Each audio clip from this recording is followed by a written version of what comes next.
नमस्कार, मी विशाल पाटील. बातमी आणि बरंच काहीमध्ये आपल्या सगळ्यांचं स्वागत करतो. विनायक मेटे अपघाती मृत्यूला आत्ता कुठे वेगळं वळण लागताना दिसू लागलेलं आहे. मेटे कुटुंबीय आणि समर्थकांनी घटनेच्या चौकशीची मागणी केलेली आहे. एक्सप्रेस वे आणि त्याच्याशी निगडित अनेक समस्या आणि सुरक्षा या विषयावरती आता चर्चा झडू लागलेल्या आहेत. तर तिकडे कोल्हापुरात धार्मिक कार्यक्रमाच्या नावाखाली विभत्स प्रकार घडलेला आहे. संतोष बांगर यांच्या दादागिरी करतानाच्या व्हिडिओवरून आता विरोधकांनी सत्ताधाऱ्यांना चांगलंच घेरलंय. तर पुणे मेट्रोच्या दुसऱ्या टप्प्याची यशस्वी चाचणी पार पडलेली आहे. कर्नाटकच्या शिवमोगा शहरामध्ये सध्या कलम 144 लागू करण्यात आलेला आहे. या आहेत आज संपूर्ण दिवसभरात घडलेल्या आतापर्यंतच्या अतिशय महत्त्वाच्या बातम्या आणि त्या अनुषंगानं घडलेलं बरंच काही. पहिली आणि अतिशय महत्त्वाची आज दिवसभरातली बातमी आणि ती म्हणजे शिवसंग्रामचे संस्थापक आणि माजी आमदार विनायक मेटे यांचं नुकतंच अपघाती निधन झालं. मेटेंच्या निधनानंतर या अपघाताबाबत अजूनही काही प्रश्न अनुत्तरित असल्यानं घातपाताचा संशय व्यक्त करण्यात येतोय. तर मेटे यांच्या पत्नी डॉक्टर ज्योती मेटेंनी देखील या अपघाताची निष्पक्ष चौकशी करावी अशी मागणी केली आहे. पाहूयात याच संदर्भातला आमचा स्पेशल रिपोर्ट.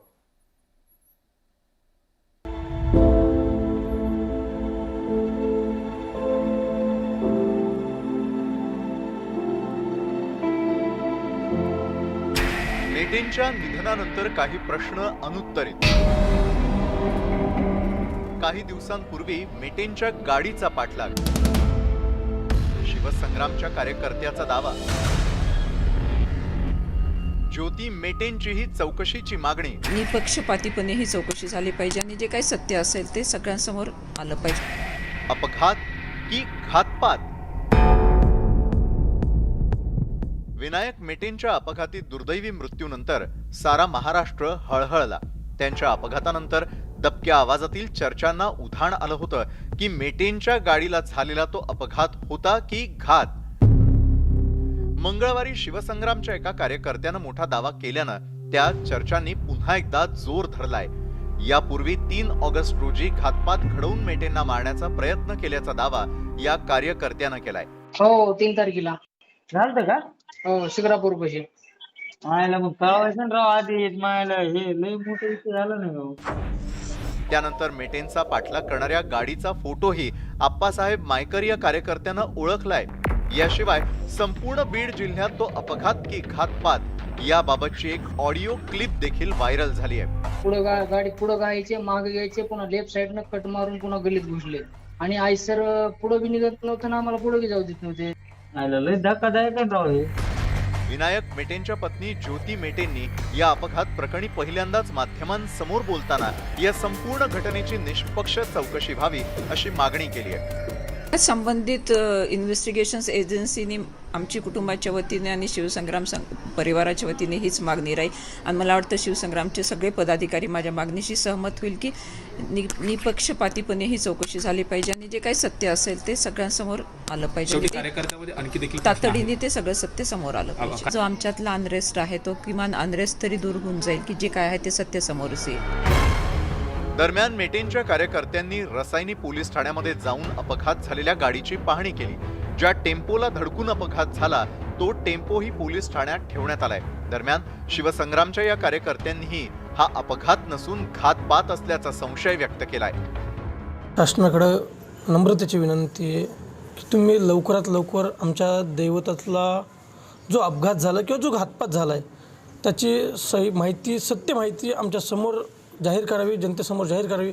अन्यथा आम्ही महाराष्ट्रातले, संपूर्ण महाराष्ट्रातले साहेबांवर प्रेम करणारे संग्रामी मावळे आहोत. त्या भारी गाडीमध्ये एअरबॅग ओपन होऊ नये ही काय भानगड आहे याचा शोध शासनानं पक्का करावा.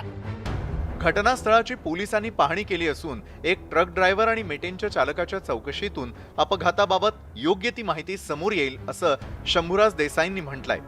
माननीय स्वर्गीय मेटे साहेबांची वाहन चालवणारा त्यांचा वाहन चालक असेल, अंगरक्षक असेल, यांच्याकडनं सुद्धा सगळी माहिती घेतली. ज्या वाहनामुळं मोठ्या ट्रकमुळं अपघात घडला तो सुद्धा वाहन चालक ताब्यात घेऊन त्याची सुद्धा चौकशी किंवा त्याच्याकडनं सुद्धा तपास करण्याचं काम सुरू आहे. वेगवेगळ्या यंत्रणा आपापल्या परीनं याच्या खोलामध्ये जाण्याचं काम करतात. मेटेंचा चालक एकनाथ कदम आणि अपघात घडलेल्या टेम्पोचा चालक यांची पोलीस समोरासमोर बसवून चौकशी करतील आणि त्या चौकशीनंतर हा अपघात होता की घातपात या निष्कर्षापर्यंत तपास यंत्रणा पोहोचतील. Bureau report, news 18 Lokmat. Rasayani police ठाण्यामध्ये संशयास्पद ठेवलेल्या आयशर टेम्पोची फॉरेन्सिक लॅबच्या टीमनं कसून तपासणी केलेली आहे. गाडीच्या सर्व बाजू तपासलेल्या असून गाडीच्या भागावरती असलेले काही अंश काढून नेलेले असून विनायक मेटे यांच्या गाडीबरोबर काही मिळते का याची चाचपणी केली जाणार आहे. गाडीचे रंग ही काढून घेण्यात आलेले आहेत आणि गाडीच्या ड्रायव्हर सीटवरती चढून काही मिळतंय का याची ही तपासणी फॉरेन्सिक टीमनं केलेली आहे.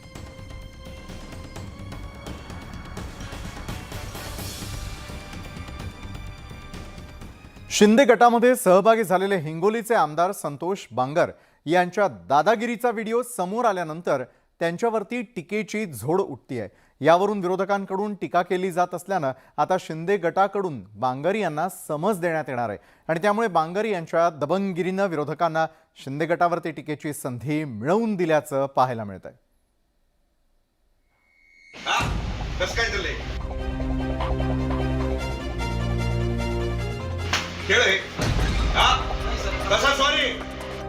शिंदे गटाचे कायम वादग्रस्त विधानांनी चर्चेत राहणारे हिंगोलीचे आमदार संतोष बांगरांची ही दादागिरी. मध्यान्ह भोजन योजनेद्वारे कामगारांना निकृष्ट दर्जाचं जेवण दिलं जात असल्याचा आरोप करत बांगरांनी सोमवारी एका व्यवस्थापकाच्या कानशिलात लगावली होती.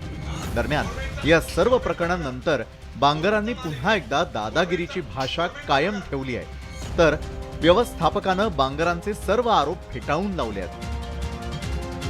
हे जेवण तुम्हाला सांगतो की ज्या पद्धतीनं लोकांना हे जीवायताशी खेळतायत, हे खेळणं यांनी बंद करावं. नसता संतोष बांगरला हे कायदा हातात घेणं हे तुम्हाला सांगतो की मी सहन करणारा माणूस नाही. आणि ते आता सॅम्पल नेतील, त्यानंतर नमुने येतील, त्यानंतर बघता येईल काय होईल काय नाही. कारण की आम्ही उच्च प्रतीचंच जेवण पाठवतोय. किराणा पण व्यवस्थितच आहे. आणि ते तुम्ही जे म्हणताय डाळ वगैरे ते त्यांनी जे आहेत का, फक्त आमचं वेस्टेज डिपार्टमेंट आहे तिथला व्हिडिओ काढलाय. त्यांचं मारणं हे अयोग्यच मानेल मी. तुम्ही पण मान्य केलं असेल आणि सगळ्या जनतेने पाहिलंय, त्याबद्दल मला काही सांगायची गरज नाहीये. बांगरांच्या या कृत्यानं विरोधकांना शिंदे गटावर टीकेची आयती संधी मिळवून दिली आहे. शिंदे गटाच्या आमदारांनी एका आमच्या म्हणजे सरकारच्या कर्मचाऱ्यालाच मारलं. म्हणजे तुम्ही कायदा हातात घ्यायला लागलेला आहे. तुम्ही स्वतःला कोण समजता? सत्ता आली म्हणजे काय मस्ती आली का तुम्हाला? त्याला वावगं काही नाही ना. ते त्यांची भाषा त्यांच्याशी जोडलेली राहणारच आहे आणि त्या पद्धतीने ते बोलतीलच. कोणाकडून त्यांच्याकडून फार काही अपेक्षा कोणी कराव्यात, ते फार सभ्य बोलतील असं काही अपेक्षा कोणी करण्याची गरज नाही. पण हा महाराष्ट्र हा पुरोगामी विचाराचा महाराष्ट्र आहे. याच्यामध्ये सगळ्यांचा सन्मान, समता, बंधुत्वता या सगळ्या गोष्टीची अपेक्षा महाराष्ट्राच्या जनतेला असतात आणि म्हणून अशा वक्तव्य करणाऱ्यांना महाराष्ट्राची जनता कधी माफ करत नाही. विरोधकांनी बांगरांवरून थेट शिंदे सरकारवरच टीकेचे बाण सोडल्यानंतर आता शिंदे गटाचे नेते आणि राज्याचे उत्पादन शुल्क मंत्री शंभूराज देसाई पुढे आले. त्यांनी बांगर यांचं कृत्य चुकीचं असल्याचं सांगत त्यांना समज दिली जाईल अशी सारवासारव केली. त्यांना निश्चित करून दिलेल्या आहारामध्ये ज्या बाबी आहेत त्यातलं काहीच त्या जेवणामध्ये नाही, म्हणून कदाचित ते चिडले असतील. परंतु त्यांचं तसं वागणं हे संबंधित जे काय कोणी तिथं कॉन्ट्रॅक्टर किंवा कोण असेल काम करणारं त्यांनी नियमाचं पालन केलं नाही म्हणून असेल. पण तरीसुद्धा हात उघडणं योग्य नाही. त्यांनी त्याला समजून सांगायला पाहिजे होतं. वरिष्ठ अधिकाऱ्यांकडं त्याची तक्रार करायला पाहिजे होती. पण कदाचित अनावधानानं रागाच्या भरामध्ये हे घडलं असेल. आमदार संतोष बांगर नेहमीच या न त्या कारणामुळे चर्चेत असतात. गद्दार म्हणणाऱ्यांच्या कानशिलात लगावण्याची भाषा असो किंवा मग फोनवरून धमकावण्याचा प्रकार असो, बांगरांच्या विधान आणि कृतीनंही अनेकदा वाद निर्माण केले आणि विरोधकांना टीकेची संधी दिली. त्यामुळे मुख्यमंत्र्यांनी वेळीच बांगर आणि वादग्रस्त विधानं करणाऱ्या नेत्यांना आवर घालण्याची गरज आहे. Bureau report, news 18 Lokmat. कर्नाटकच्या शिवमोगा शहरामध्ये सध्या कलम 144 लावण्यात आलेला आहे. सोमवारी एका चौकामध्ये पोस्टर लावण्यावरून झालेल्या 2 गटातील वाद चिघळल्यानंतर पोलिसांनी वेळीच हस्तक्षेप केल्यामुळं मोठा अनर्थ टळलाय. पाहूयात नेमकं काय घडलं ते. सोमवारी देशभरात स्वातंत्र्याचा अमृत महोत्सव साजरा केला जात असताना तिकडे कर्नाटकातील शिवमोगा या शहरात 2 गटात गदारोळ झाल्यानं काही काळ तणावाचं वातावरण निर्माण झालं. शिवमोगाच्या मध्यवर्ती ठिकाणी असलेल्या अमीर अहमद सर्कल इथं एका गटाकडून स्वातंत्र्यवीर सावरकरांचं पोस्टर लावण्यात आलं. त्यानंतर दुसऱ्या गटाकडून त्या ठिकाणी टिपू सुलतानचं पोस्टर लावलं गेलं. त्यावरून दोन्ही गट आमने सामने आले. पोलिसांनी वेळीच हस्तक्षेप केल्यानं मोठा अनर्थ टळला.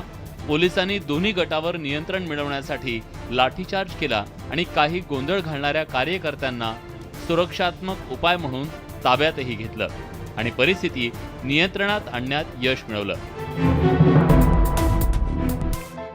या प्रकारानंतर शहरात तणाव निर्माण झाल्यानं शिवमोगा शहरात संचारबंदी लागू करण्यात आली आहे आणि कलम 144 लावत कर्फ्यू देखील लावला गेलाय. Bureau report, news 18 Lokmat.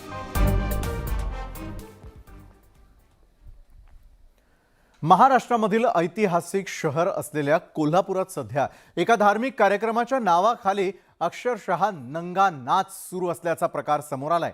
काही तृतीयपंथीय स्त्रियांचे वेश परिधान करत विभत्स नृत्य आणि सार्वजनिक ठिकाणी धूम्रपान करतानाचा एक व्हिडिओ समोर आलेला आहे. त्यामुळे या विरोधात तक्रारी होऊ लागल्यानं आता पोलिसांनीही याची गंभीर दखल घेतल्याचं पाहायला मिळत आहे. कोल्हापुरात दम मारो दम.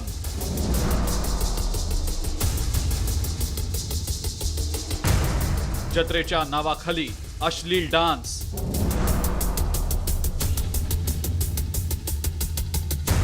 ना पोलिसांचा वचक ना कायद्याचा धाक.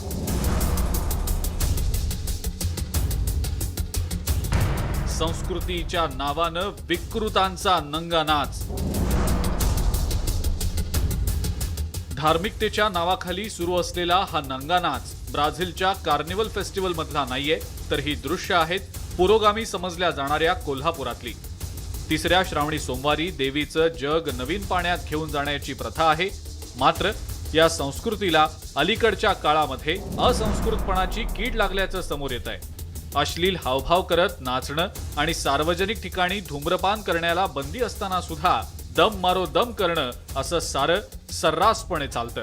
शिवाजी महाराज आणि शिवाजी महाराज यांच्या पोस्टर समोरच शुक्रवार पेठ परिसरात हा सगळा हेडीस प्रकार झाल्यानं शिवसेना आक्रमक झाली आहे. अशी विभत्स कृत्य करणाऱ्यांवर कडक कारवाई करण्याची मागणी शिवसेनेनं केलेली आहे. तर माझी विनंती आपल्या न्यूज चॅनलच्या माध्यमातून व सूचनाही, जर अशा प्रवृत्तीला व्यवस्थित पोलीस प्रशासनानं ठेचलं नाही व महाराष्ट्र राज्य शासनानं या प्रकाराची गंभीर दखल घेतली नाही तर आम्ही 100% शिवसेनेच्या वतीनं त्यांच्या विरोधात पुन्हा एकदा मोर्चा काढू. या जत्रेमध्ये नशेच्या पदार्थांचाही वापर झाल्याचा आरोप केला जातोय. या प्रकरणात शिवसेना आणि हिंदुत्ववादी संघटना आक्रमक झाल्यानं आता पोलिसांनी सुद्धा या प्रकरणाची गंभीर दखल घेतली आहे. जो काय ऑफेन्स झालेला आहे किंवा कायद्याचा भंग झालेला आहे त्याची दखल घेऊन निवेदन प्राप्त झालेलं आहे आणि गुन्हा दाखल करण्याची प्रोसेस सुरू केलेली आहे. सार्वजनिक ठिकाणी धूम्रपान करणे आणि अश्लील हावभाव करणे याबाबत, तसेच काय कन्झम्पशन वगैरे केलं असेल तर त्याप्रमाणे चौकशी करून गुन्हा दाखल करीत आहोत. पुरोगामी आणि कलाप्रेमी अशी कोल्हापूरची ओळख. कोल्हापुरात कलेला भरभरून दाद मिळते, पण भर रस्त्यातच घडलेल्या अशा विभत्स प्रकारांमुळे कोल्हापूरचं नाव बदनाम होऊ नये याची काळजी सर्वांनीच घ्यायला हवी. ज्ञानेश्वर साळोखे, न्यूज 18 लोकमत, कोल्हापूर. बुलढाण्यामध्ये वीज मिळत नाही म्हणून एका तरुणाला चक्क शोले सिनेमातील वीरू बनावं लागलं. 3 पिढ्यांपासून वीज मिळावी म्हणून खराटे कुटुंब संघर्ष करताय. मात्र अद्याप 42 वर्षांनंतरही या कुटुंबाला वीज मिळाली नाहीये. काय आहे हे संपूर्ण प्रकरण, पाहूयात आमच्या या रिपोर्टमधून.